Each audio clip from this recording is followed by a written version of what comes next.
യേശുവിൽ സ്നേഹമുള്ളവരെ, ക്രിസ്തുമസ് കാലഘട്ടത്തിലൂടെയാണ് നമ്മൾ കടന്നുപോയിക്കൊണ്ടിരിക്കുന്നത്.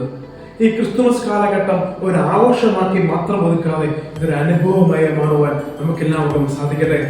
അപ്രകാരം ഈ ക്രിസ്തുമസ് അനുഭവം ജീവിതത്തിലുണ്ടായ വ്യക്തികളുടെ ജീവിതത്തിൽ വന്നിട്ടുള്ള മാറ്റങ്ങളെ കുറിച്ച് നമ്മൾ സുവിശേഷത്തിൽ കാണുന്നുണ്ട്.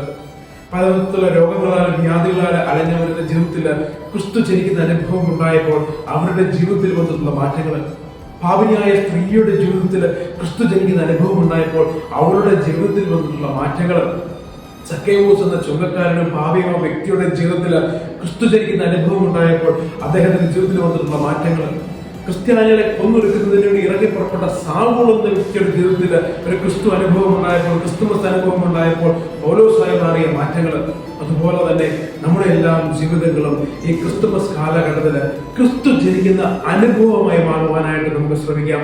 അതിനായിട്ട് നമുക്ക് പ്രാർത്ഥിക്കാം. കാലിത്തൊഴുത്തിൽ പിറന്ന ഏറ്റവും വലിയവനായ ഉണ്ണിയേശുവിനോട് ഈ ഒരു കൃപയ്ക്ക് വേണ്ടി നമുക്ക് പ്രാർത്ഥിക്കാം. ഒരു ക്രിസ്തുമസ് വെറും ഒരു ആഘോഷമാക്കി മാത്രം ഒതുക്കി നിർത്താതെ അത് ജീവിതത്തിൽ ഉണ്ടാകുന്ന വലിയൊരു അനുഭവമാക്കി മാറ്റുവാൻ ഈ ക്രിസ്തുമസ് കാലഘട്ടം നമുക്ക് ഉപയോഗിക്കാം.